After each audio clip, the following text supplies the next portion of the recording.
యేసుప్రభు వారు అనేక సందర్భాల్లో ఉపమానాలు చెప్పాడు. ఇది మరొక ఉపమానం.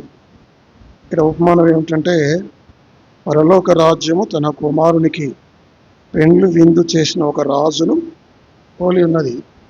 కాబట్టి ఇక్కడ ఈ రాజు ఎవరంటే తండ్రి అయిన దేవుడు అనుకోవచ్చు. ఈ రాజు ఎవరు? ఆత్మీయంగా తండ్రి అయిన దేవుడు. ఆ రాజు తన కుమారునికి పెళ్లి చేస్తున్నాడు. కుమారుడు ఎవరు? ఇక్కడ ప్రభు అయిన యేసుక్రీస్తు వారు. అయితే ఈ రాజుకు ఈ యొక్క పెళ్లి విందుకి ఆయన అనేకులను ఆహ్వానించాడు. పిలువబడిన వారు, ఏర్పరచబడిన వారు కదా. 3వ వచనంలో, ఆ పెళ్లి విందుకు పిలువబడిన వారిని రప్పించుటకు అతడు తన దాసులను పంపినప్పుడు. ఎవరు పంపబడిన వారు, పిలువబడిన వారు అంటే, ఆరంభంలో దేవుని యొక్క సువార్త మరి యూదులకు వచ్చింది. పాత నిబంధన కాలం అంతా కూడా ఇశ్రాయేళ్ల దేవుడు ఆయన ప్రకటించాడు. ఇశ్రాయేళ్లకు దేవుడు తన ప్రవక్తల ద్వారా, ఇక్కడ దాసులు పరిచారకులు అంటే ప్రవక్తలు అని అనుకోవచ్చు, ప్రవక్తల ద్వారా పరలోక రాజ్యం గురించి, పెళ్లి విందు గురించి ఆయన అనేక సార్లు రక్షణ సువర్తమానం ఇశ్రాయేలు ప్రజలకు, యూదులకు చెప్పాడు. బైబిల్లో ఇశ్రాయేలీలు అంటారు, యూదులు అంటారు. ఇశ్రాయేలీలు, యూదులు అంటే ఏమిటంటే, బబులోను చెరకు వెళ్ళక ముందు బైబిల్లో యూదులను ఇశ్రాయేలీలు అని పిలిచారు. ఈ మాట మీరు వినండి. కొన్నిసార్లు ఇశ్రాయేలు అంటారు, కొన్నిసార్లు యూదులు అంటారు. ఎవరు ఇశ్రాయేలు, ఎవరు యూదులు అంటే, ఇశ్రాయేల్ అయినా యూదులైనా ఒకటే. ఇశ్రాయేలీని ఎవరు అంటారంటే, మరి బబులోను చెరకు, అబ్రహాము మొదలుకొని బబులోను చెరకు వెళ్ళక ముందు అందరిని ఏమంటారు? ఇశ్రాయేల్ అంటారు. బబులోను చెర తదనంతరం ఇశ్రాయేల్ని యూదులు అని పిలుస్తారు. కాబట్టి యూదులు అనే మాట ఎక్కడ వచ్చిందంటే, బబులోను చెర తదనంతరం అన్న సంగతి జ్ఞాపకం చేసుకోవాలి. కాబట్టి ఇక్కడ ఈ రాజు తన కుమారుని పెళ్లి విందు కొరకు, పెళ్లి విందుకు అనేకులను ఆహ్వానించాడు కదా. 19వ అధ్యాయం ప్రకటన గ్రంథం 9వ వచనం. ప్రకటన గ్రంథం 19వ అధ్యాయం 9వ వచనం. మరియు అతడు నాతో ఇలాగూ చెప్పెను, గొర్రెపిల్ల పెళ్లి విందుకు పిలువబడిన వారు ధన్యులని వ్రాయము. మరి ఈ మాటలు దేవుని యథార్థమైన మాటలని నాతో చెప్పిన. ఈ గొర్రెపిల్ల పెళ్లి విందుకు పిలువబడిన వారందరూ కూడా ధన్యులు, వారే ధన్యులు. మనం పరలోకంలో ఒక విందు కలగబోతున్నాం. పరలోకంలో ఏముంటుంది? మనం లవ్ ఫీస్ట్ పెట్టుకుంటాం కదా. పరలోకంలో ఎప్పుడూ విందే, ఎప్పుడు సంతోషమే, ఎప్పుడూ ఆనందమే. దేవుని కుమారుడైన యేసుక్రీస్తు వారు సంఘం అనే వధువుతో ఆయన పరిణయమాడబోతున్నాడు. ఆ దినం కొరకు మనం ఎదురు చూస్తున్నాం. కాబట్టి ఇక్కడ ఉపమానంలో యేసు ప్రభు వారు చెప్పారు, పరలోక రాజ్యము తన కుమారుని పెళ్లి విందు చేసిన ఒక రాజును పోలి ఉన్నది. ఆయన పెళ్లి కుమారుడు. యేసు ప్రభు వారు ఎవరు? ఆయన పెళ్లి కుమారుడు. ఆ పెళ్లి కుమారుడు రానయ్యున్నాడు. ఆయన రాకడ కొరకు మనం ఎదురు చూడాలి. ఆ పరిశుద్ధమైన జీవితం కలిగి ఉండాలి. మనం పాపులమే, కానీ యేసు ప్రభు వారు తన రక్తం ఇచ్చి మళ్ళా పవిత్రపరిచాడు. ఎఫెసీ 5వ అధ్యాయంలో ఆయన మన మహిమగల సంఘముగాను ఆయన మనల్ని ఏర్పరచుకున్నాడు. వాక్యం అనే ఉదక స్నానం చేత మరి మనల్ని కడిగాడు. మనలో అపవిత్రాన్ని, మాలిన్యాన్ని, డాగును ఆయన తుడిచివేశాడు. యేసు ప్రభు వారు ఆయన పెళ్లి కుమారుడు. 25వ అధ్యాయం మత్తయి సువార్త 1వ వచనం. పరలోక రాజ్యము తమ డ్యూటీలు పట్టుకొని పెళ్లి కుమారుని ఎదుర్కొనుటకు బయలుదేరిన 10 మంది కన్యకలను పోలి ఉన్నది. అంటే ఆయన పెళ్లి కుమారుడు, యేసు ప్రభు వారు వరుడు, మనము పెళ్లి కుమార్తె. పెళ్లి కుమార్తెని ఇక్కడ కన్యక అని రాశాడు. అంటే కన్యక అంటే పవిత్రమైన స్త్రీ, పరిశుద్ధమైన స్త్రీ. కాబట్టి క్రీస్తు రక్తంలో మనం పవిత్రపరచబడాలి. ఈ ఆధిక్యత ఆరంభంలో ఇశ్రాయేలు ప్రజలకు దేవుడు ఇచ్చాడు. ఇస్తే ఇశ్రాయేలు ప్రజలు ఏం చేశారంటే దేవుని తృణీకరించారు. తండ్రి అయిన దేవునికి వ్యతిరేకంగా వారు పాపం చేశారు. తండ్రి అయిన దేవుని తృణీకరించారు. కుమారుడైన యేసుక్రీస్తును తృణీకరించారు. పరిశుద్ధాత్మ దేవుని తృణీకరించారు. బాప్తిసం ఇచ్చి యోహాన్ని చంపడం ద్వారా తండ్రి అయిన దేవుని వారు రిజెక్ట్ చేశారు. తండ్రి అయిన దేవుని వారు ఏం చేశారు? తిరస్కరించారు. అలాగే కుమారుడైన యేసుక్రీస్తును చంపడం ద్వారా, సిలువకేయడం ద్వారా యేసు ప్రభు వారికి వ్యతిరేకంగా వారు పాపం చేశారు. ఆయన కూడా తిరస్కరించారు. ఆ తర్వాత మూడవది, స్టెఫన్ను వారు చంపటం వల్ల పరిశుద్ధాత్మ దేవుని కూడా వారు తిరస్కరించారు. కాబట్టి ఇశ్రాయేలు ప్రజలు ప్రవక్తలే కానీ ప్రారంభంలో, ఆ తర్వాత పరిచయులే కానీ, ఆ తర్వాత యూదులే కానీ తండ్రికి, కుమారునికి, పరిశుద్ధాత్మ దేవునికి వ్యతిరేకంగా వారు పాపం చేశారన్న సంగతి జ్ఞాపకం చేసుకోవాలి. కాబట్టి 22వ అధ్యాయంలో ఇక్కడ ఒక పెళ్లి ఉంది, పెళ్లి విందు ఉంది. ఆ పెళ్లి విందుకు రావటానికి ఆహ్వానం పంపాడు, కానీ పిలువబడిన వారు రాలేకపోయారు. ఇప్పుడు కూడా పెళ్లి విందు సిద్ధంగా ఉంది. పరలోకంలో మధ్యాకాశంలో 7 ఏండ్లు మనకు ఒక రకంగా అది పెళ్లి విందే. గొర్రెపిల్ల వివాహోత్సవ సమయం వచ్చినది, ఇందాక మనం చూసాం 19వ అధ్యాయం. కనుక ఆ విందుకు పిలువబడ్డారు. ముందు యూదులు పిలువబడ్డారు. మీరు చూడండి, మొదటి అపోస్తల కార్యం మొదటి 7 అధ్యాయాల్లో సువార్త ఎవరికి వెళ్ళింది? మొదటి 7 యూదులకు వెళ్ళింది. కాబట్టి యేసు ప్రభువు వారు చెప్పారు, మీరు యెరూషలేము మొదటి అధ్యాయం అపోస్తల కార్యం 1:8 చదవండి. అపోస్తల కార్యములు 1:8. ఆయనను వచ్చినప్పుడు గనుక యెరూషలేములోను యూదయ సమరయ దేశముల యందును, అంటే ముందు మొదటి 7 అధ్యాయాలు, 2వ అధ్యాయంలో యెరూషలేములో, తర్వాత 3వ అధ్యాయంలో యెరూషలేములో, 4, 5, 6, 7 అధ్యాయాలు యూదయలో, 8వ అధ్యాయం నుంచి 9 సమరయలో, 10వ అధ్యాయంలో బూదిగ అన్యజనులకు వచ్చింది. అర్థమైందండి? కాబట్టి ఈ సువార్త మొట్టమొదటిగా యేసు ప్రభు వారు కూడా ఒక సందర్భంలో ఇదే అంటాడు. ఏమంటాడంటే, ప్రభువా, మేము సువార్త ప్రకటించడానికి ఎవరి వద్దకు వెళ్ళాలంటే యేసు ప్రభు అన్న మాటలు, నశించిన ఇశ్రాయేలు వద్దకు వెళ్ళుడు కానీ అన్యజనుల యొద్దకు మీరు వెళ్ళకుడే అని చెప్పాడు. కాబట్టి ఈ రక్షణ అనేది మొట్టమొదటిగా యూదులకు వచ్చింది. ఇశ్రాయేలు ప్రజలకు దీవించబడ్డారు. అయితే అనేకులు ఇశ్రాయేలు ప్రజలు వారు పెళ్లి విందుకు రాలేదు, అనగా యేసుక్రీస్తును వారు అంగీకరించలేదు. యేసుక్రీస్తును మెస్సై కాదన్నారు. మాకు రాజు కైసరు తప్ప మాకు వేరొక రాజు లేడన్నారు. మరి యేసు ప్రభువును ఏం చేయాలంటే సిలువ వేయమన్నారు. కాబట్టి ఈ యొక్క విందుకు వారు రానొల్లకున్నారు యూదులు. చూడండి ఆ మాటలు, వారు చెప్పిన సాకులు 3-4 వచనాలు, 22వ అధ్యాయం 3-4 వచనాలు. ఆ పెళ్లి విందుకు పిలువబడిన వారిని రప్పించుటకు అతడు తన దాసులను పంపినప్పుడు వారు రానొల్లకపోయిరి. కాగా అతడు, ఇదిగో నా విందు సిద్ధపరిచి ఉన్నాను, ఎద్దులను క్రొవ్విన పశువులను వధింపబడినవి, అంతయు సిద్ధముగా ఉన్నది, పెళ్లి విందుకు రండని పిలువబడిన వారితో చెప్పుడని వేరే దాసులను పంపిన. వేరే దాసులు అంటే చెప్పండి, వేరే ప్రవక్తలు. ఒక ప్రవక్త తర్వాత మరొక ప్రవక్త. ఎంతమంది ప్రవక్తలు పాత నిబంధనలు? మేజర్ ప్రాఫిట్స్, మైనర్ ప్రాఫిట్స్ ఉన్నాయి. పెద్ద ప్రవక్తలు, చిన్న ప్రవక్తలు ఉన్నారు. ఒక కాలం తర్వాత కాలం, ఒక ప్రవక్త తర్వాత మరొక ప్రవక్తను వారు హింసించారు, వారు కొట్టారు కదా. ఆ విధంగా వారు రానెల్లోకి పోయారు. పిలువబడిన వారు అంటే ఎవరు? పిలువబడిన వారు ముందు ఆరంభంలో ఇశ్రాయేలు యూదులు, వాళ్ళు రాలేదు. రాకపోతే దేవుడు, దయగల దేవుడు ఇంకా అవకాశం ఇచ్చాడు. వేరొక దాసులను పంపించాడు, వేరొక ప్రవక్తలు పంపించాడు. అయినా వారు వచ్చారా? అప్పుడు కూడా వారు రాలేదు. వాళ్ళు చెప్పిన సాకులు రండి. వాళ్ళు ఏమంటున్నారు? 5వ వచనం, వారు లక్ష్యము చేయక ఒకడు తన పొలమునకును మరొకడు తన వర్తమునకును వెళ్ళిరి. కాబట్టి వాళ్ళని లక్ష్యము చేయలేదు, నిర్లక్ష్యం చేశారు. ఏం చేశారట? పెళ్లి విందుకు రమ్మంటే పెళ్లి విందుకు వచ్చి మీరు సంతోషించుడి, ఆనందించుడి, ద్రాక్షపానం తీసుకొనుడి, క్రొవ్విన పశువులు వధించారు, పెళ్లి విందు సిద్ధంగా ఉందంటే వాళ్ళు ఏం చేశారంటే నిర్లక్ష్యం చేశారు కదా. ఎక్కడికి వెళ్ళారు వాళ్ళు? ఒకడేమో పొలమునికి వెళ్ళాడు, మరొకడు వ్యాపారం చేయడానికి వెళ్ళాడు. చూడండి, లూకాసు సువార్త 14వ అధ్యాయం 18వ వచనం. లూకాసు సువార్త 14వ అధ్యాయం 18వ వచనం నుండి. అయితే వారందరూ నెపములు చెప్పసాగిరి.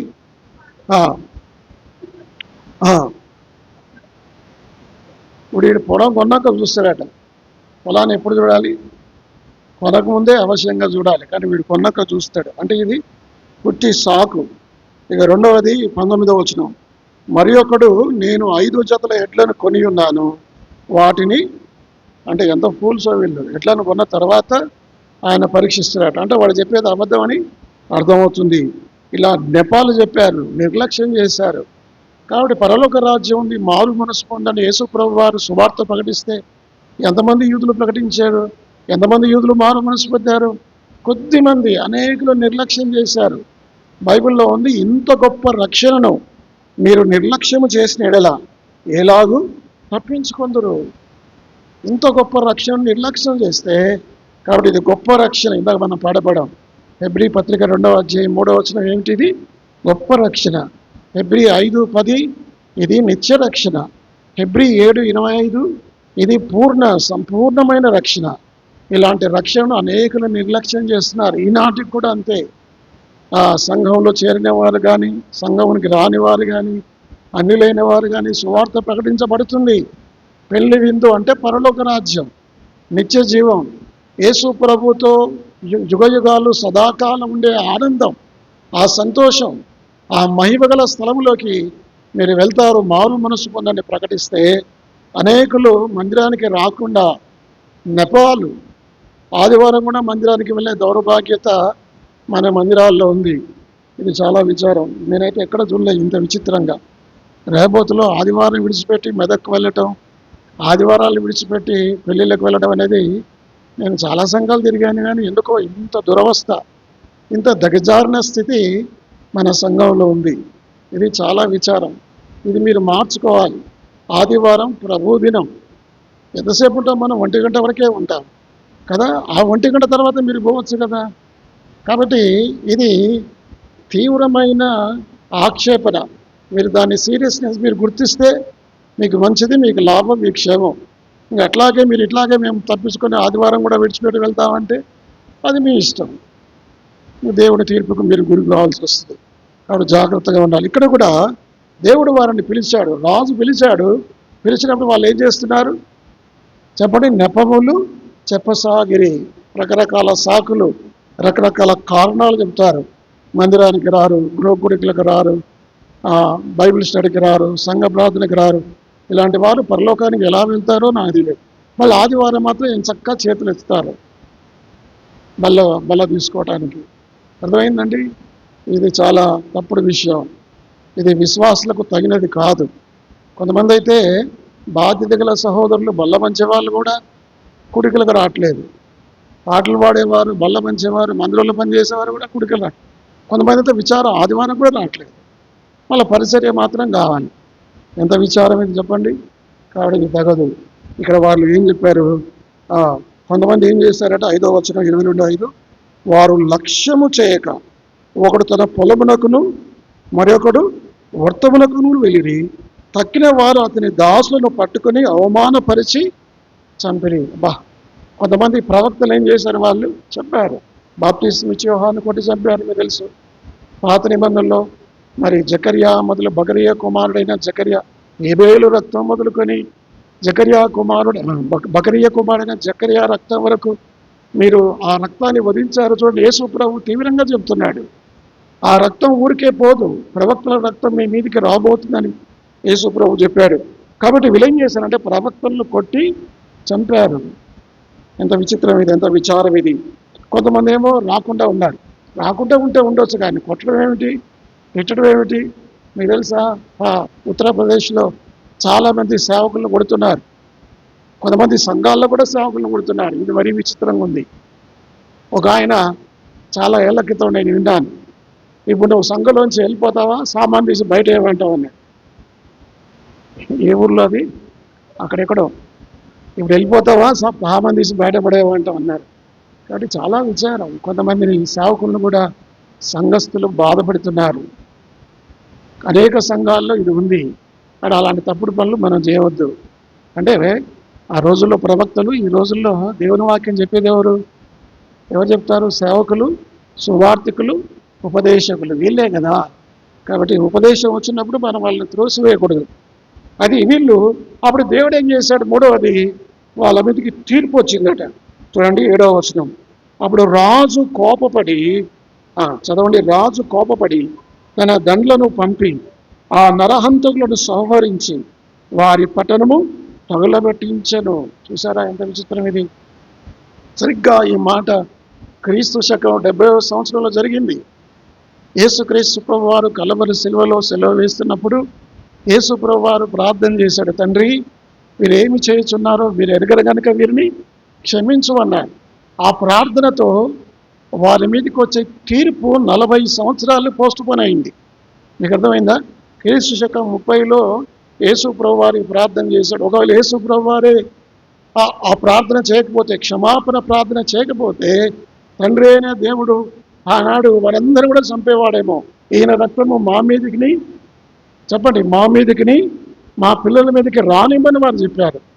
అప్పుడే వారందరూ నశించేవారు, అప్పుడే వాళ్ళందరూ చంపబడేవాళ్ళు. కానీ యేసు ప్రభు వారు విజ్ఞాపన ప్రార్థనను బట్టి 40 సంవత్సరాలు వాయిదా పడింది వారి మీదకి వచ్చే తీర్పు.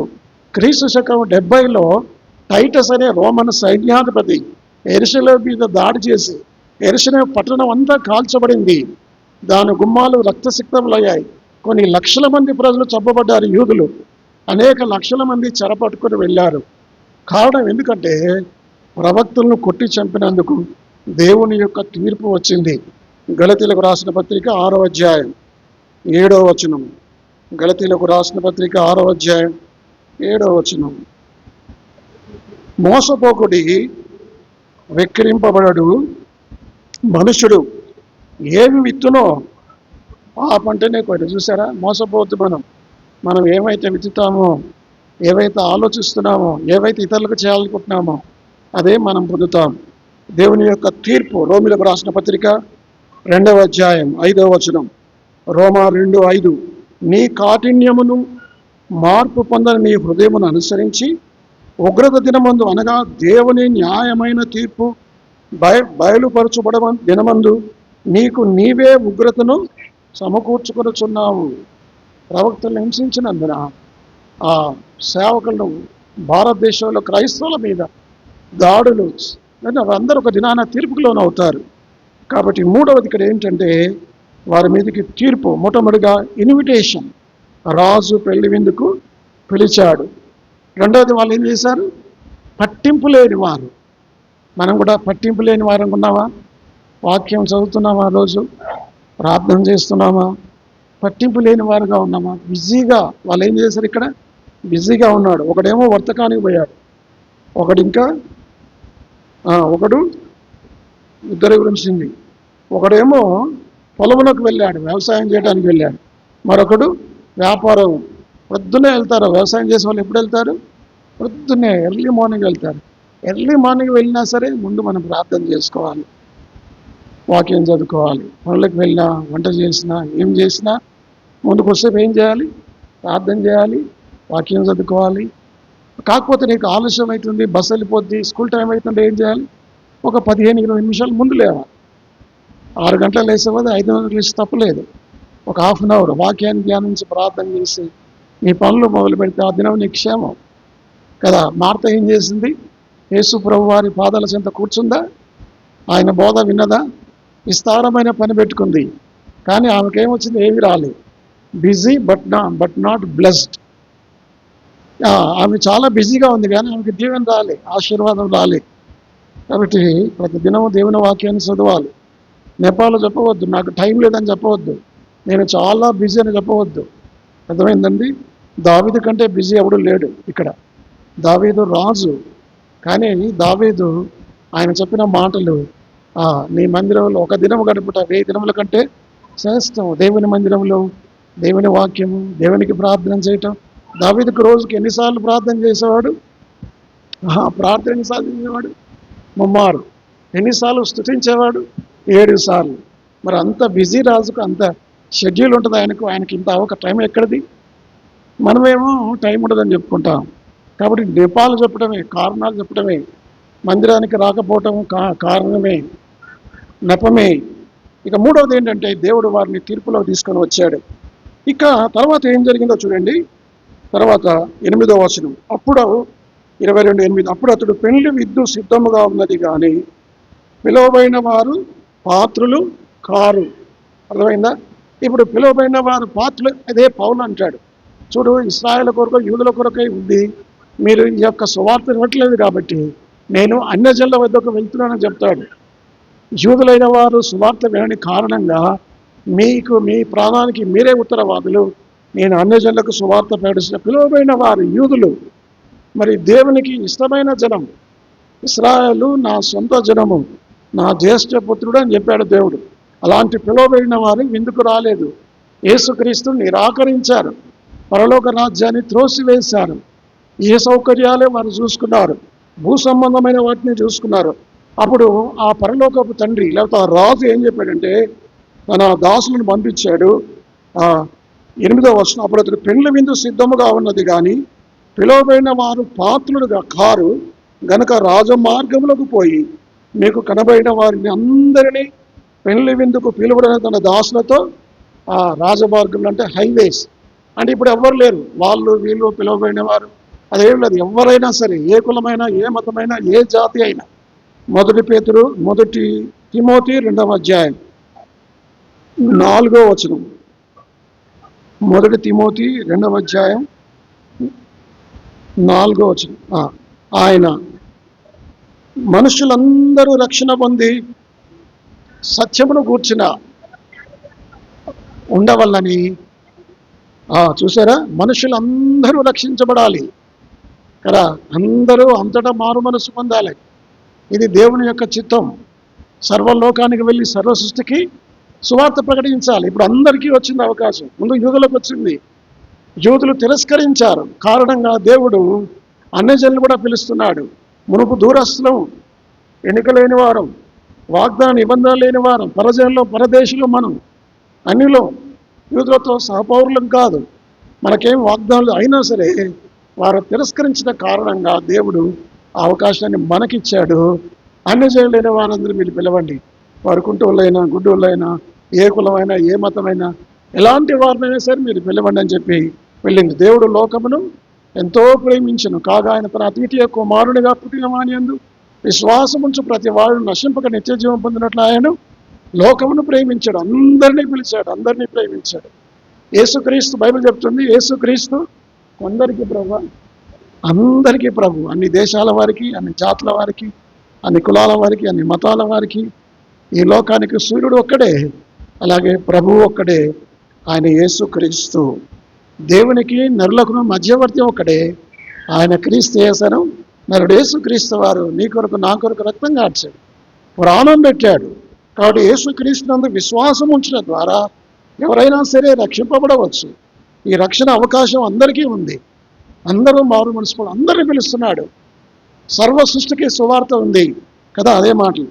ఆ తర్వాత ఏం జరిగిందో చూద్దాం. 9వ వచనం, కనుక రాజమార్గములకు పోయి మీకు కనబడు వారినందరినీ. మన సువార్త ఎవరు చెప్పాలి? ఎవరు కనబడితే వాళ్ళకి సువార్త చెప్పాలి, ఎవరు కనబడితే వాళ్ళకి కరపత్రిక ఇవ్వాలి. పెళ్లి పత్రిక వస్తుంది అన్నోటి. ఏ పత్రిక? సువార్త కరపత్రిక. వాళ్ళ కనబడిన వారందరికీ బైబిల్ అంటే చెప్తుంది. పెళ్లి మీదకి ఎవరిని పిలవాలి? కనబడిన వారందరిని పిలవాలి. ఎవరు మీరు కనబడితే వాళ్ళకి సువార్త చెప్పండి, వాళ్ళకి సాక్షి చెప్పండి. ఇంటి పక్క వాళ్ళ, ఇంటి ముందు వాళ్ళ, ఈ ఊరు వాళ్ళ, బయట ఊరు వాళ్ళ, ఎవరైనా, ఏ కులమైనా, ఏ మతమైనా వారందరిని పిలవాలి. ఎవరిని పిలవాలి?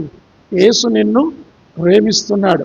ఒకసారి జాన్ వెస్లీ ఒక దగ్గరికి సువార్త, జాన్ వెస్లీ అంటే తెలుసుగా మీకు, 1700 సంవత్సరంలో మెథడిస్ట్ సంఘాన్ని స్థాపించిన గొప్ప వ్యక్తి, ఇంగ్లాండ్ దేశాన్ని సువార్త ద్వారా ఉర్రు తొలగించిన వ్యక్తి. ఒకసారి ఆయన సువార్త ఒక దగ్గర ప్రకటిస్తే దొంగలు ఏం చేశారంటే, దొంగలు ఆయన దగ్గర మంచి ఖరీదైన వాచ్ ఉంటే ఆ వాచ్ను, డబ్బులు ఇంకా చాలా వెతుక్కొని వెళ్ళారు దొంగలు. అవన్నీ తీసుకొని మంచి వాచ్ని, వస్తువులు తీసుకొని, డబ్బు తీసుకొని పారిపోతుంటే జాన్ వెస్లీ పిలిచాడు. అందులో ఒకటి, బాబు ఒక నిమిషం ఆగు అన్నాడు. ఒకడు అలా పరిపోతంలో ఒకడు ఆగాడు, వెలికి తిరిగి ఇట్లా చూశాడు. ఆయనకేం చెప్పాడంటే, యేసు నిన్ను ప్రేమిస్తున్నాడు, అంతే. యేసు ప్రభు నిన్ను ప్రేమిస్తున్నాడు. నా స్టోరీస్ మీరు చదువుతున్నారా? దయచేసి ప్రతిరోజు క్రిస్టియన్ ఫెలోషిప్లో చదివే స్టోరీస్ మీరు చదవండి. సెర్మన్స్ ఎంతో బ్యూటిఫుల్గా ఉంటాయి. ఎంత ఆత్మీయంగా మేలు పొందుతాం. ఇప్పుడు అక్కడ విట్టిన స్టోరీ. అయితే యేసు నిన్ను ప్రేమిస్తున్నా అంటే వాళ్ళు పట్టించుకోలే, వెళ్ళిపోయారు. వెళ్ళిపోయిన తర్వాత ఆ మాట ఒక దొంగలో పనిచేసింది. యేసు ప్రభువు నిన్ను ప్రేమిస్తున్నా అనే మాట అంతే చెప్పాడు, ఇంకేం చెప్పలే.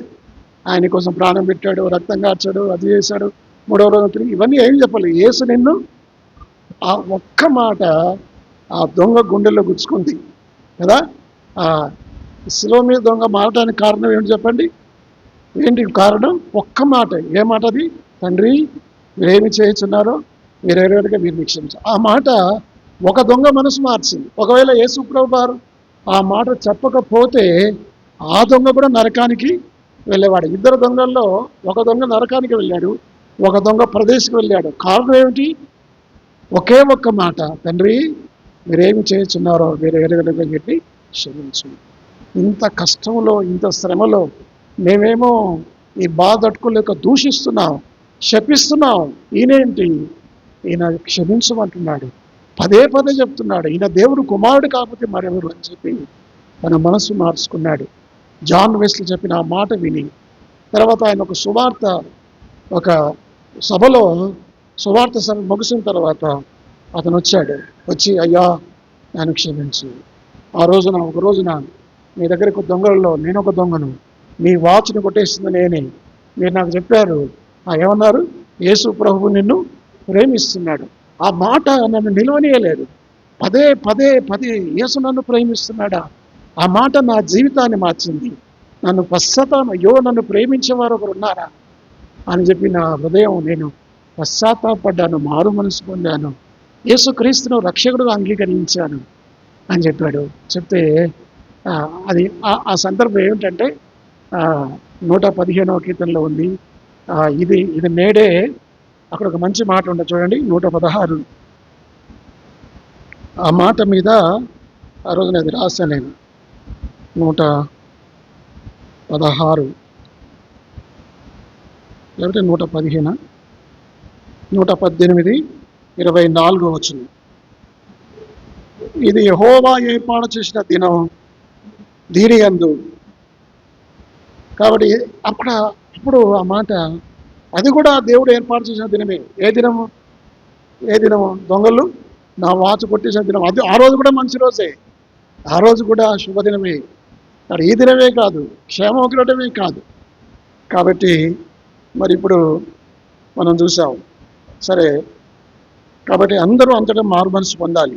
ఇప్పుడు ఎన్ని విషయాలు చెప్పాను మీకు. ఒకటి, ఇన్విటేషన్, ఆహ్వానం ఉంది. రెండవది, వాళ్ళు సాకులు చెప్పడం మొదలుపెట్టారు. మూడవది ఏమైంది? వాళ్ళకి తీర్పు వచ్చింది. వాళ్ళు ప్రవక్తలు కొట్టి చంపడం వల్ల వారి మీదకి తీర్పు, ఎంతమందికి మీద తీర్పు వచ్చిందో, ఎంతమంది యూదుల మీద తీర్పు వచ్చిందో. తర్వాత నాలుగోది ఏం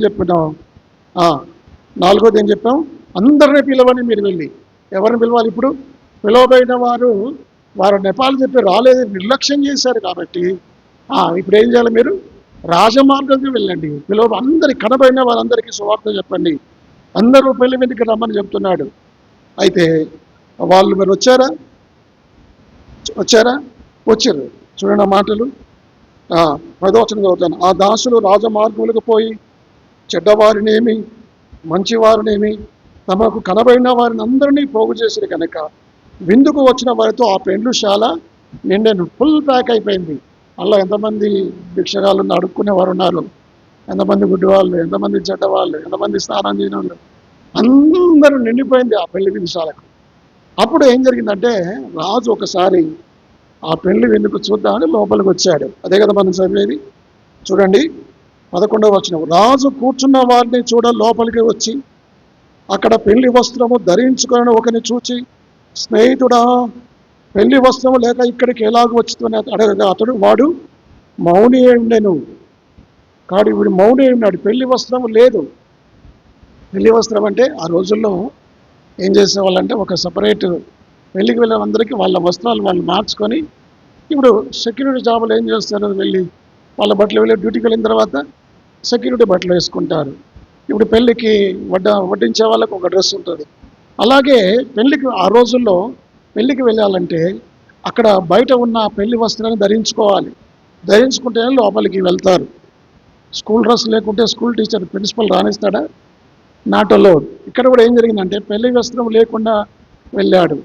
పెళ్లి వస్త్రం లేకుండా అంటే ఇక్కడ ఆత్మీయంగా చెప్పాలంటే చెప్పండి, 61:10 యెషయా గ్రంథం 61వ అధ్యాయం 10వ వచనం. 61వ అధ్యాయం 10వ వచనం. శృంగార పాగా ధరించుకొనిన పెళ్లి కుమారుని రీతిగాను, ఆభరణముతో అలంకరింపబడిన పెళ్లి కుమార్తె రీతిగాను ఆయన రక్షణ వస్త్రమును ధరింపజేస్తున్నాడు. రక్షణ వస్త్రం ధరించకుండా పరలోకానికి వెళ్ళలేవు. తర్వాత నీతి అను పైబట్టను ధరింపజేశాను. పాపం ఆదాము హవ్వలు వారు పాపం చేశారు, అవిధేయత చూపించారు, శపించబడ్డారు, మరణానికి లోనయ్యారు, దాంట్లోంచి వెళ్ళగొట్టబడ్డారు. ఇవన్నీ జరిగాయి. కానీ దేవుడు వారి కొరకు ఒక చిన్న పని, ఒక సహాయం చేసి ఏంటంటే ఒక నిర్దోషమైన గొర్రెపిల్ల చంపి, అంటే ఆదాము హవ్వల కొరకు నిర్దోషమైన గొర్రెపిల్ల రక్తము ఏదెనులో చిందించబడింది.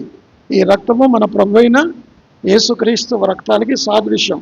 అందుకే బైబిల్లో ఉంది, జగదుత్పత్తి మొదలుకొని వధింపబడిన గొర్రెపిల్ల. ఆదాము కోసం వధింపబడిన గొర్రెపిల్ల యేసుక్రీస్తే.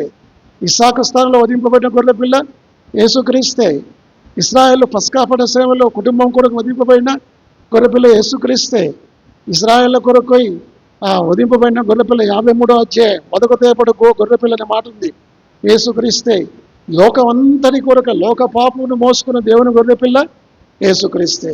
ఆ గొర్రెపిల్లను తండ్రి అయిన దేవుడే చంపి ఆయన ఒక వస్త్రాన్ని కుట్టి వస్త్రంలో దాన్ని తయారు చేసి, ఏది గొర్రె చర్మాన్ని వారికి కప్పాడు.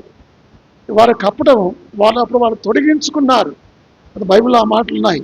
దేవుడైన యెహోవా వారికి చర్మపు చొక్కాయలు తొడిగించి, వాళ్ళకు తొడుక్కోవడం కూడా తెలియదు.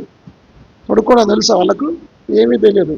కానీ వాడు దేవుడే వాళ్ళకి తొడిగించారు.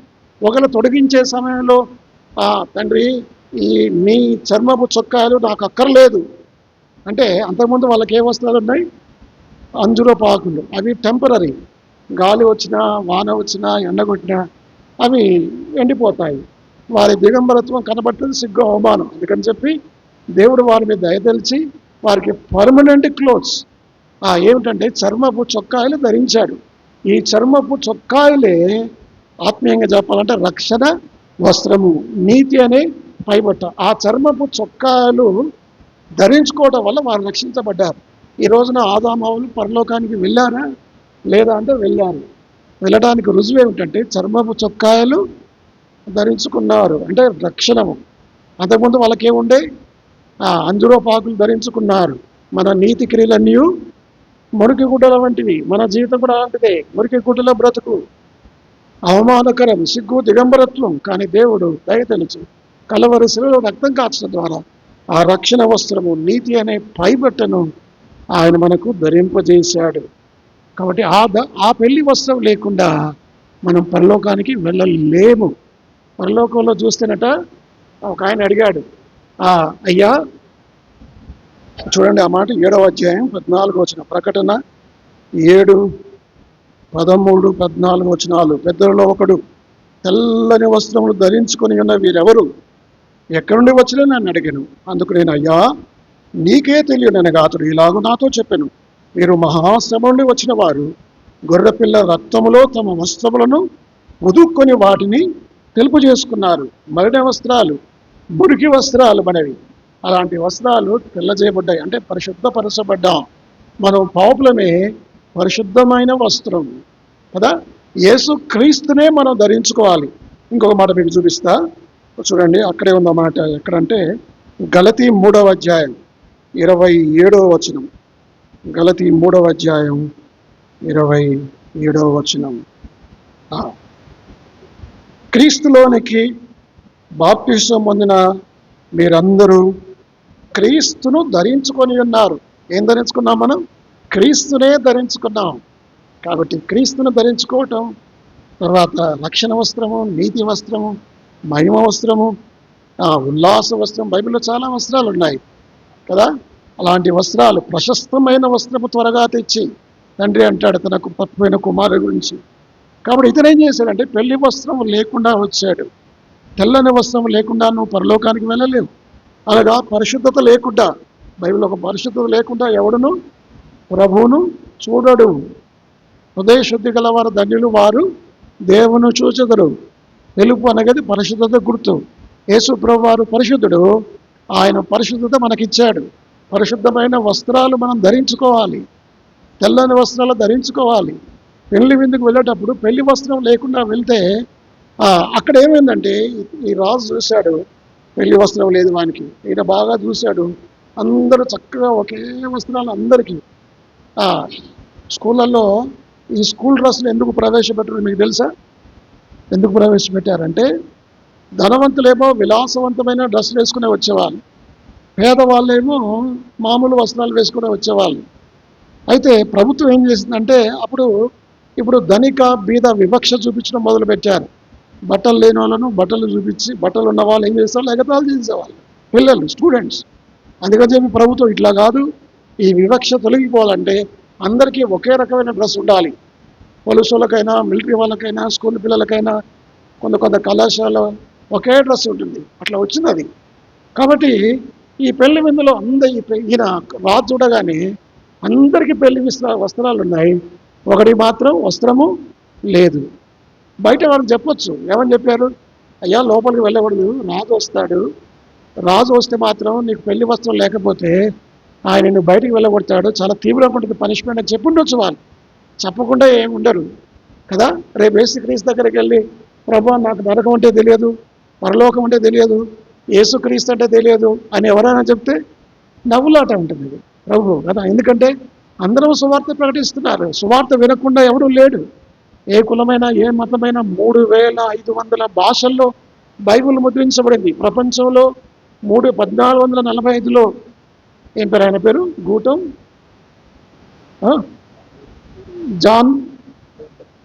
జాన్ గుటెన్బర్గ్, జర్మనీకి చెందిన 1455లో మొట్టమొదటిగా లాటిన్ భాషలో బైబిల్ ముద్రించాడు.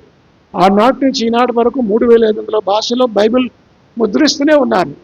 దేవుని వాక్యం అందరికీ ఉంది. ఈ రోజున నాకు దేవుని వాక్యం నాకు తెలియదు, సువార్త నాకు తెలియదు, యేసునామం గురించి నాకు తెలియదు అంటానికి లేదు. అక్కడ ఇతను ఏం చేశాడంటే, పెళ్లి వస్త్రము లేకుండా, బయట వారు చెప్పే ఉంటారు నేను అనుకుంటాను, అయినా అతను ఏం చేస్తాడు, నిర్లక్ష్యంగా ఏం కాదులే, ఏమవుతులే, నాకేమవుతులే, నిర్లక్ష్యంగా. కొంతమందికి నరకం అంటే వాళ్ళకు తమాషలాగా ఉంది. గో హెల్ అంటారు, గో టు హెల్, అంటే సరదాగా నరకం అంటారు. నరకం అనేది ఎంత తీవ్రత వాళ్ళకి తెలియదు. బహుశా వీడు పెళ్లి వస్త్రం లేకుండా లోపలికి వెళ్ళాడు. అప్పుడు రాజు చెప్తున్న మాటలు చూడండి.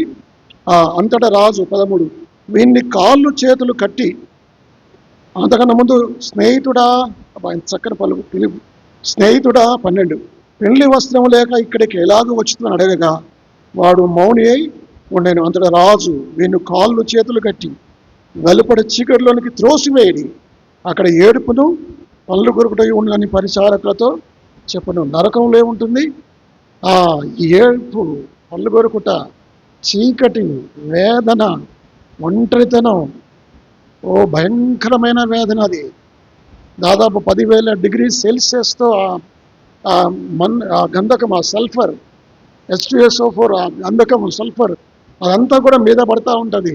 మనిషి ఆత్మ సరిపోదు, వాళ్ళు వేదన పడతారు. కానీ ఇప్పుడు కిరసాయలు పోసుకుని చచ్చిపోతాడు, ఎంతసేపు 5 నిమిషాలు కొట్టుకుంటాడు, పెట్రోల్ పోసుకున్నాడు తాగి వస్తాడు. కానీ అక్కడ నరకంలో ఎంత వేదన అంటే ఎంతకీ చావు రాదు, అగ్ని ఆరదు, పురుగు చావదు. కాబట్టి అవకాశాలన్నీ కోల్పోయాయి.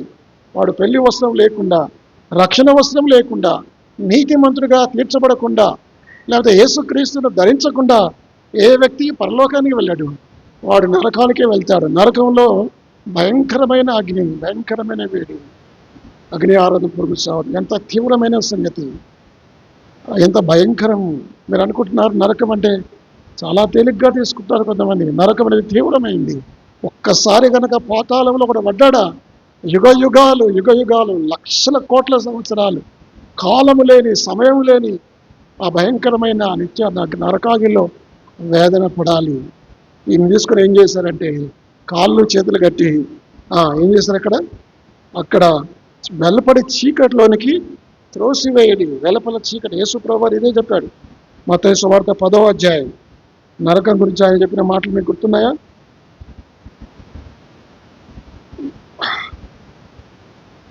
మత్తయి సువార్త 10వ అధ్యాయం 28. మరియు ఆత్మను చంపనేరక దేహమునే చంపు వారికి భయపడకుడి గాని ఆత్మను దేహమును నరకములో నశింపజేయగల వానికి మిక్కిలి భయపడి. నరకంలో మనకు ఒక శరీరం ఇవ్వబడుతుంది. నరకంలో ఈ శరీరం ఉండదు, కానీ శరీరం ఉంటుంది. ఆ శరీరం పరలోకంలో ఒక శరీరం ఉంటుంది, ఈ శరీరం కాదు. అది పరలోకానికి సూట్ అయ్యే శరీరం, అది నరకానికి సూట్ అయ్యే శరీరం. నరకంలో కేవలం ఆత్మ మాత్రమే కాదు, ఆత్మతో పాటు శరీరం కూడా వేదన పడుతుంది. అందుకే ఇక్కడ బైబిల్లో ఉంది, మరియు ఆత్మను చంపనేక ఆత్మను దేహమును కూడా నరకంలో వేయవాడు ఎవరు? యేసు ప్రభువారు. అర్థమైందండి? కాబట్టి వీనేం చేశారంటే భయపడేశారు, అచ్చీకట్లో పడేశారు. అక్కడ ఏడుపు ఉంటుంది, పళ్ళు కొరుకుతారు, ఒకటొకటి శపిస్తారు. ఇప్పుడు ఇద్దరు ప్రియులు ఉన్నారనుకోండి, వాళ్ళు ప్రేమ విఫలమైందని ఇంట్లో తల్లిదండ్రులు ఒప్పుకోలేదని వాడిద్దరు పోయి రైలు కింద పడి వస్తారు. రైలు కింద పడి వచ్చిన తర్వాత ఎక్కడికి వెళ్తారు? నేరుగా నరకానికి వెళ్తారు. నరకానికి వెళ్ళిన తర్వాత వాడేమో ప్రియునేమో ప్రియురాలను తిడుతుంది, ప్రియురాలేమో ప్రియుని శపిస్తుంది. నీ వల్లనే నరకానికి వచ్చాను, నువ్వే నన్ను త్రోసివేశావు, నువ్వే ఆత్మహత్య చేసుకో అన్నావని వాడంటాడు. నువ్వే ఆత్మ. ఒకరినొకరు శపించుకుంటారు, తిడతారు, అరుస్తారు, కేకలేస్తారు, ఏడుస్తారు, యుగయుగాలు. ఎటువంటి బాధ అది! ఆ నిత్యం నరకం నుంచి తప్పించుకోవాలంటే ఏకైక మార్గం యేసుక్రీస్తునందు విశ్వాసం ఉంచాలి, పాపాలు విడిచిపెట్టాలి, పాపాలు ఇంకెన్నడూ చేయకూడదు, పాపంతో పరిహాసం ఆడకూడదు కదా. కాబట్టి సంపూర్ణంగా పాపాలు విడిచిపెట్టి ప్రభువు తట్టు తిరగాలి. పరిశుద్ధమైన జీవితం మన తలంపుల్లో కూడా ఉండకూడదు, ఆలోచనలో, మనస్సులో, హృదయంలో, కేవలం క్రియల్లోనే కాదు, మాటల్లో. మనం గతంలో చదివాం బీమా జడ్జిమెంట్లో, క్రియలు, మాటలు, రహస్యాలు, ఆలోచనలు ఇవన్నీ కూడా తీర్పులోనికి వస్తాయి. అర్థమైందంటే ప్రతిదీ ఎవ్రీథింగ్ విల్ బి రికార్డెడ్, మనది అది రికార్డ్ అవుతుంది. కాబట్టి ఎంత విచారం! అందుకే చివరిలో ఒక మాట ఉంది, 14వ వచనం, 22వ అధ్యాయం 14వ వచనం, 22వ అధ్యాయం. కాగా పిలువబడిన వారు అనేకులు, ఏర్పరచబడిన వారు కొందరే. అందరికీ పిలువబడతారు, అందరూ సువార్త వింటారు, అందరూ వాక్యం వింటారు. కానీ ఏర్పరచబడిన వారు ఎవరంటే, ఎవరైతే యేసు రక్తంలో కడగబడి తమ వస్త్రములు తెలుపు చేసుకుంటారో, ఎవరైతే రక్షణ వస్త్రము తర్వాత నీతి అను పైపట్ట ధరిస్తారో, ఎవరైతే యేసుక్రీస్తును ధరిస్తారో అలాంటి వారికే పరలోకం. వారే ఏర్పరచబడిన వారు, నిజమైన మారు మనసు పొంది, నిజమైన పశ్చాత్తాపడి, నిజంగా రక్షించబడి పరలోకానికి వెళ్ళిన వారే. అలాంటి వారే ఏర్పరచబడిన వారు. రక్షింపబడిన నీవు నిర్లక్ష్యంగా ఉండకూడదు. చదవన మాట ఫిలిప్పీలకు రాసిన పత్రిక 2వ అధ్యాయం 12వ వచనం. ఫిలిప్పు 2వ అధ్యాయం 12వ వచనం. కాగా నా ప్రియులారా, మీరెల్లప్పుడూ విధేయులైన ప్రకారము కాక ఎక్కువగా ఈ కాలమందును భయముతోనూ వణుకుతోనూ. అర్థమైందండి? మీకు సేవకుడు ఉన్నా లేకున్నా, సంఘం ఉన్నా లేకున్నా, వాక్యం బోధించేవారున్నా, ఎవరు లేకున్నా మీరేం చేయాలి? మీ సొంత రక్షణను భయముతో వణుకుతో కొనసాగించాలి. అంతే తప్ప నాకు చెప్పేవాడు ఎవరు లేడని చెప్పి నిర్లక్ష్యంగా ఉంటే మరి ఈ రక్షణ అంటే నువ్వు రక్షించబడలేదు అర్థం. రక్షింపబడిన తర్వాత కూడా పాపాలు చేసినట్టు అర్థం ఏంటిది? రక్షింపబడలేదు. అర్థమైందా? కాబట్టి జాగ్రత్తగా చూసుకోవాలి. ఇంత గొప్ప రక్షణను నిర్లక్ష్యము చేసినట్లా. చూడండి 2వ పేతురు 1వ అధ్యాయం 10వ వచనం. 2వ పేతురు 1వ అధ్యాయం 10వ వచనం. అందువలన సహోదరులారా, మీ పిలుపును ఏర్పాటును నిశ్చయము చేసుకొనుటకు మరి జాగ్రత్త పడి. చూసారా? మీరు పిలువబడ్డారా? ఆలోచించండి. ఏర్పరచబడ్డారా? మీ పిలుపును ఏర్పాటును నిశ్చయం చేసుకోండి. నేను పిలువబడ్డాను, నేను ఏర్పాటు చేయబడ్డాను, యేసునందు విశ్వాసం ఉంచాను, నాకు పరలోకం ఉంది. గ్యారంటీగా 100% కూడా నేను పరలోకానికి వెళ్తాను. అది మన రక్షణ మనం నిశ్చయం చేసుకోవాలి. అలా నిశ్చయం చేసుకోకుంటే ఈ ఈ పెళ్లి వస్త్రం లేని వాడు ఏ విధంగా నరకంలో చీకటిలో పడద్రోయబడ్డాడో అలాగే పడద్రోయబడతాం. ఆ విధంగా మరి నిత్యరాజ్యం ఆ పెళ్లి విందులోకి యేసుక్రీస్తు వారి పరిణయంతో సంఘంలో చేర్చబడి యుగయుగాలు ఆయనతో ఆనందించడానికి ఆ నిత్య మహిమలో మనం ఉండడానికి దేవుడు మనకు సహాయం చేయడానికి ప్రార్థన చేసుకున్నాం. ప్రేమగల మా తండ్రి, కృపగల మా దేవా, నీకు వందనాలు, స్తోత్రాలు. మీరు ఇచ్చిన వాక్యాన్ని నీరు కట్టి ఫలింప చేయండి ప్రభువా. 22వ అధ్యాయం మా ప్రభు అయిన యేసుక్రీస్తు వారు చెప్పింది ఆ యొక్క ఉపమానం పెళ్లి విందు. ఒక రాజు తన కుమారునికి పెళ్లి చేస్తున్నాడు. పెళ్లి విందుకు ముందుగానే కొంతమందిని పిలవాలని సిద్ధపడ్డాడు. పిలిచిన వారు నెపములు చెప్పారు, రాలేకపోయారు. వ్యవసాయం చేశారు, వ్యాపారం చేశారు. ఆయన పిలుపుని నిర్లక్ష్యం చేశారు. పెళ్లి విందుకు పిలువబడిన వారు ధన్యులైనప్పటికీ వారు వెళ్ళలేకపోయారు. ప్రభు, మొట్టమొదటిగా ఇశ్రాయేలుకు యూదులకు ఆధిక్యం దొరికింది. వాళ్ళు ప్రవక్తలను హింసించారు, ప్రవక్తల మాట చెవిన పెట్టారు. కొంతమంది అయితే ప్రవక్తలను చంపివేశారు. ఓ ప్రభువా, మరి వారి మీదకి తీర్పు వచ్చింది. యూదుల మీదకు, ఇశ్రాయేలు మీదకి వచ్చిన తీర్పులు వారు ఏ విధంగా చెదరగొట్టబడ్డారు శతాబ్దాల తరబడి మేము చరిత్రలో, బైబిల్ చరిత్రలోనే మేము చూసాం. ప్రభువా, మనుషులు ఏం విత్తనం అదే పంట కోయడం.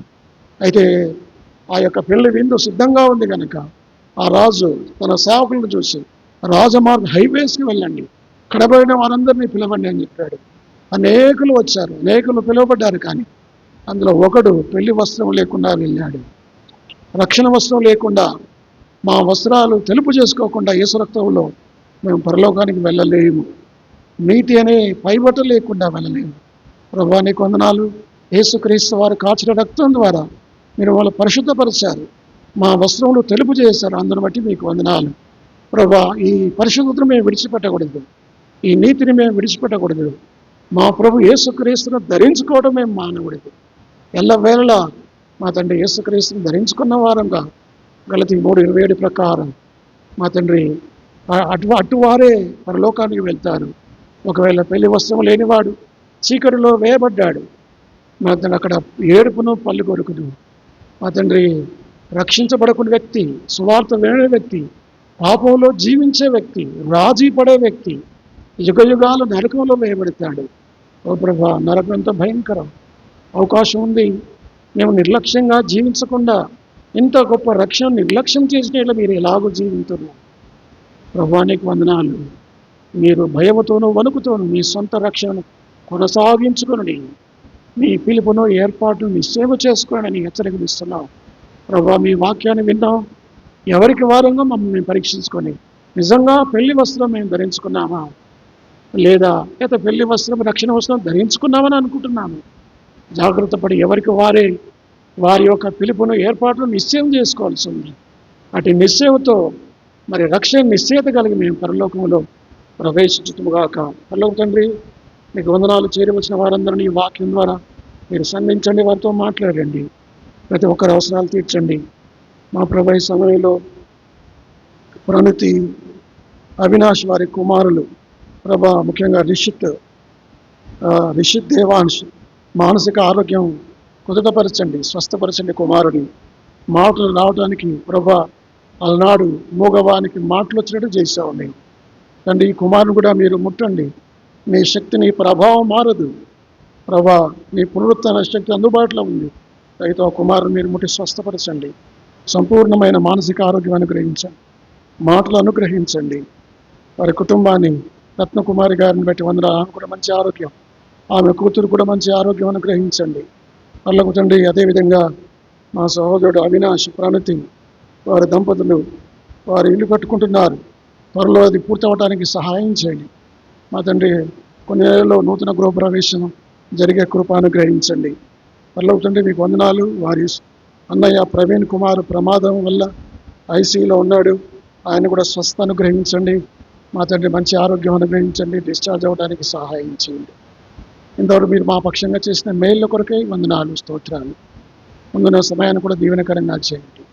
యేసుక్రీస్తు వారి నామములో ప్రార్థించి వేడుచున్నాము తండ్రి, ఆమేన్. పరమ తండ్రి అయిన దేవుని ప్రేమ, మన ప్రభువును రక్షకుడైన యేసుక్రీస్తు వారి కృప, పరిశుద్ధాత్మ యొక్క అన్యోన్య సహవాసం చేరిన మనకు సకల పరిశుద్ధులకు అవినాష్ కుటుంబానికి ఇప్పుడు ఎల్లప్పుడు సదాకాలం తోడై ఉండను గాక. ఆమేన్.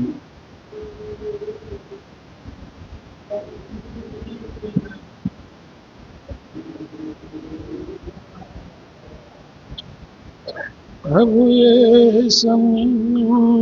సంధించినట్టి సమయం పోయినాడిగా, చోట నుండి వేసులేక పోకుము సోదరా, ఈ చోట నుండి ప్రభు యేసులేక పోకుము సోదరా. జీవితములో గమ్యంబు ఏదో ఒకసారి యోచించవా, ఈనాడి ప్రభు యేసు కొరకు నీ హృదయామర్పింపవా, ఈనాడి ప్రభు యేసు కొరకు నీ హృదయామర్పింపవా. Praise the lord. అందరికీ వందనాలు. బయట మీకు కూడా విందు సిద్ధంగా ఉంది. బఫే సిస్టంలో మీకు భోజనం వడ్డిస్తారు. మీరు బయటికి వెళ్తే మీరు భోజనాలు చేయవచ్చు. Praise the lord.